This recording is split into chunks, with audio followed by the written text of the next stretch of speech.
வணக்கம் நேயர்களே. இன்றைய நாள் இனிய நாளாக வாழ்த்துக்கள். சனிக்கிழமை ஏன் பெருமாளுக்கு மிகவும் உயர்ந்த உகந்த நாளாக ஆனதுன்னு எப்பவாவது யோசிச்சிருக்கீங்களா? வாங்க, உன் சந்தேகத்தை தீர்த்து வைப்போம். கர்ம பலன்களை அழைக்கும் சனி பகவான் கன்யா மாதம் என்று சொல்லப்படும் புரட்டாசி மாதத்தின் சனிக்கிழமையில் பிறந்தார். சனி பகவானை ஆயுள்காரகன் என்பர். இவர் சூரியன் மற்றும் சாயா தேவியின் புதல்வர் ஆவார்.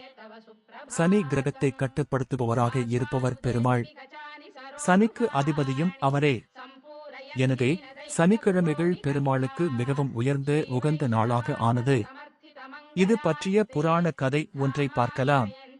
சனி பகவான் கலியுகத்தில் முதலாக வரும்போது நாரத முனிவர் சனி பகவானிடம், பூலோகத்தில் எங்கு வேண்டுமானாலும் உங்கள் சக்தியின் மூலம் யாரை வேண்டுமானால் துன்பப்படுத்தலாம். ஆனால் திருமலை பக்கம் சென்று விடாதீர்கள் என்று அவரை தூண்டி விடுவது போல கூறினார். அதைக் கேட்ட சனி பகவான், என்னை யார் என்ன செய்ய முடியும் என்று திருமலையில் மேல் தன் காலை வைத்தார். சனி பகவான் கால் வைத்ததும் அடுத்த நொடி பயங்கரமாக தூக்கி வீசப்பட்டார். திருமலையில் யார் இருக்கிறார் என தெரிந்தும் மற்றவரை துன்பப்படுத்தி இன்பம் காணும் சனி பகவானே துன்பப்பட்டு நடுநடுங்கி தன்னையும் படைத்து வழிநடத்தும் மகாவிஷ்ணுவே இங்கு திருவேங்கடவனாக இருப்பதைக் கண்டு அவர் பாதம் பணிந்து மன்னிப்பு கேட்டார்.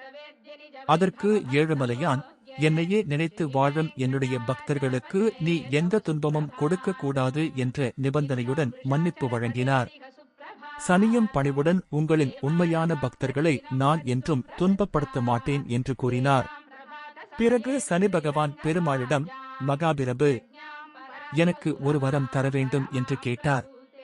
நான் பிறந்தது புரட்டாசி சனிக்கிழமை, அதனால் அந்த நாளை தங்களுக்கு உகந்த நாளாக தங்கள் பக்தர்கள் பூஜித்து வேண்டினால் அவர்களுக்கு வேண்டிய வரத்தை தாங்கள் தர வேண்டும் என்ற வரத்தை கேட்டார். பெருமாளும் சனிதேவனுக்கு வரத்தை அளித்து சனிக்கிழமையை தனக்கு உகந்த நாளாக ஏற்றுக்கொண்டார். அதனால் தான் சனிக்கிழமை பெருமாளுக்கு உகந்த நாளாக உருவானது. 7.5 சனி, அஷ்டமத்து சனி, கண்டச்சனி, அர்த்தாஷ்ட சனியால் பாதிக்கப்பட்டுள்ளவர்கள், கடத்திர தோஷத்தினால் திருமண தடை ஏற்பட்டுள்ளவர்கள் சனிக்கிழமைகளில் விரதமிருந்து பெருமாளுக்கு படையல் போட்டு வழிபடலாம். திருமணம் நடைபெறுவதில் ஏற்பட்ட தடைகள் நீங்கும். ஓம் நமோ நாராயணாய நமக. கோவிந்தா கோவிந்தா கோவிந்தா கோவிந்தா. மீண்டும் இன்னொரு பதிவுல சந்திக்கலாம்.